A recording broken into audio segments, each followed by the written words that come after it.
Yes. And when a man discovers it, in our days, he thinks he's crazy. And he may be crazy. He played a lot along the lake, and he did it very often alone. He took always a little shovel, removed the sand, and then played with little rivers and so on. And he said when he was 83, he said one day when we were playing, I was generally watching him, playing a bit with him. And he said to me, you know, only today I have suddenly thought, what am I doing when I'm playing like that? That's what I have done all my life, digging out springs. He was just enjoying that. He called it the waterworks. And always before he was writing, he did some days or even weeks of waterworks till he was in the right mood, and then he began writing. I sat sometimes for hours beside him, just watching, not talking. Once an old peasant went along and said to me, isn't this Professor Jung not a world-famous man? And I said, yes, he is. And he said, wouldn't think it if you see him like that. I have the feeling I am able to help this thing which guides my life. I am not doing it, but I can help him in some way. And that's something which probably Jung has invoked in me. Your good ideas are not produced by your will. It comes to you. You must make yourself ready. I think that's all. You must have a certain amount of interest. And that's also when you have a difficulty in yourself, you must be interested. You must get the answers from somewhere. You can't produce it yourself. You can't calculate it. And it must, at least most of the important things come from somewhere. And the rest you can then afterwards work out by a kind of technique or routine, so on. But you can't do everything with routine.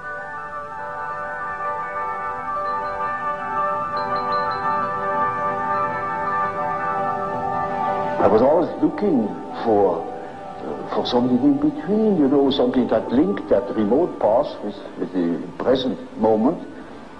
And I found, to my amazement, it is alchemy.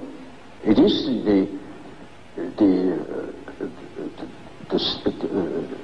the basis of our modern way of conceiving things, and therefore not including enough the feminine, or in Catholicism they have the Virgin Mary, but it's only the purified feminine. It's not the dark feminine. And in excluding matter and treating matter as dead and the realm of the devil. And in not facing the problem of the opposites of evil. And alchemy faces the problem of the opposites, faces the problem of matter, and faces the problem of the feminine. The three things which are lacking in Christianity. And therefore it complements the Christian myth, and could revive it too that way. For 2,000 years, the Christian religion has told you to repress evil. And look at the damn thing now. It began to be so visible at the First World War. And that's now a very great many years ago, isn't it? So, and it's on a much grander scale, much larger scale, the possibilities. Oh, far. Far. What is it? What did we learn from alchemy? It's finally that in each of us there is a rejected part, the which can become the cornerstone, like it's written in the Bible. And we have to be aware of the stinking side, of the bad-smelling side, of the, as Jung says, about the urine, about the excrement, and all that in our life. And this is the beginning of the way of God. This is the beginning of the transformation. The psychology of individuation has nothing to do with politics at all, because it deals with the ultimate values. But yes, it has shattering political implications. And I think we are not now, we cannot behave as if this journey into the collective unconscious hasn't happened. Because it has happened, we can't plead ignorance anymore. It has happened, and because it's happened, because we are facing a universe within, objective universe within, as great as the universe without, we can never be the same again. We cannot ignore it. And it has enormous political consequences for us.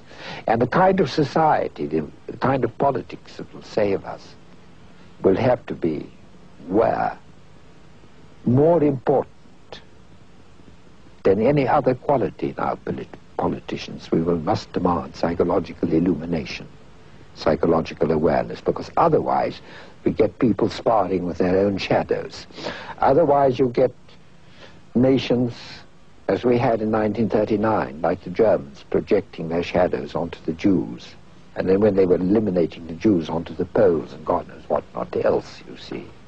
And Jung often said to me, he said, the human being who starts by withdrawing his own shadow from his neighbor is doing work of immense, immediate political and social importance.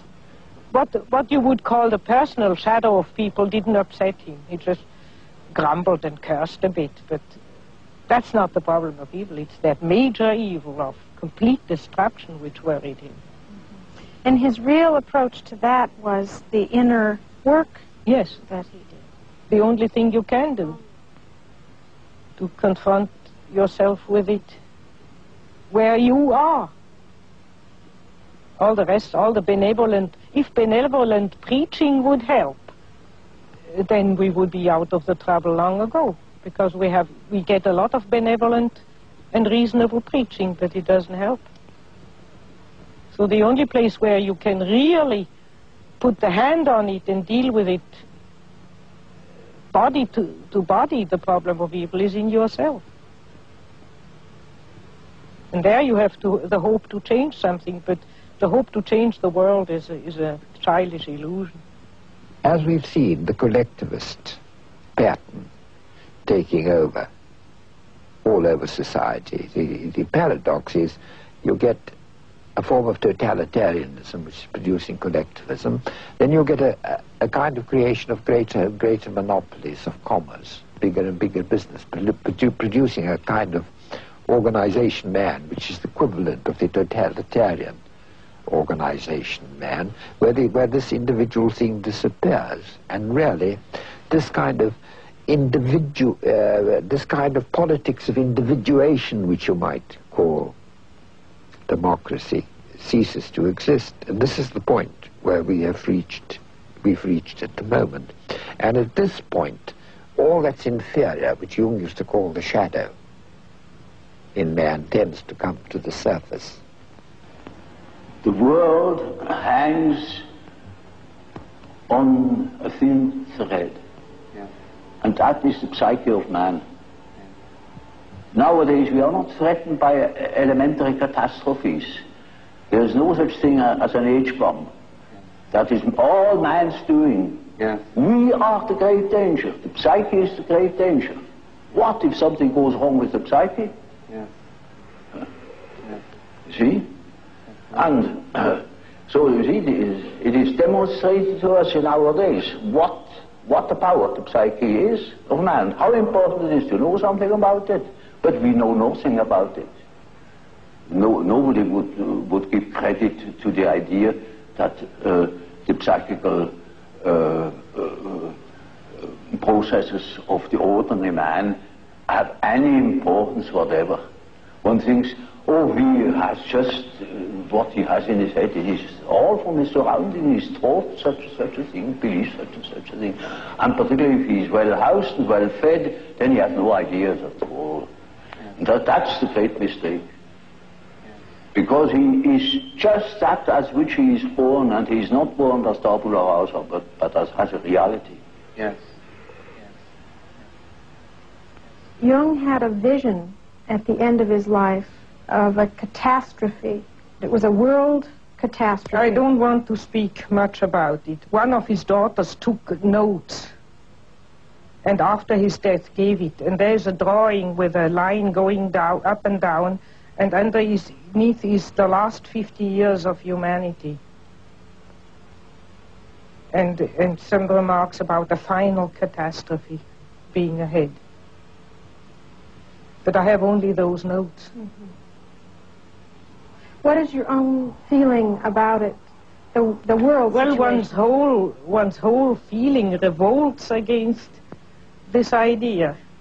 But since I have those notes in a drawer, I don't allow myself to be too optimistic. I think, well, we have always had wars and enormous catastrophes, and I have no more personal fear much about that. I mean, at my age, if you have anyhow soon to go, so or so, egocentrically spoken. But the beauty of all the life, to think that the billions and billions and billions of years of evolution to build up the plants and the animals and the whole beauty of nature, and that man would go out of sheer shadow foolishness and destroy it all. I mean, that all life might go from the planet. And we don't know. On Mars and Venus, there's no life. We don't know if there's any life experiment elsewhere in the galaxies. And we go and destroy this. I think it's so abominable. I try to pray that it may not happen, that a miracle happens. Do you find that young people that you see now are aware of that it's in their consciousness? Yes, it's partly in their unconscious and partly in their consciousness, and I think in a very dangerous way, namely in a way of giving up and running away into a fantasy world. You know, when you study science fiction, you see there's always the fantasy of escaping to some other planet and begin anew again, which means give up the battle on this earth. Look, consider it hopeless and give up.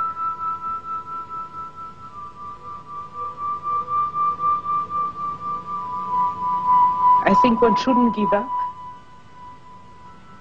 Because if you think of answer to Job, if man would wrestle with God, if man would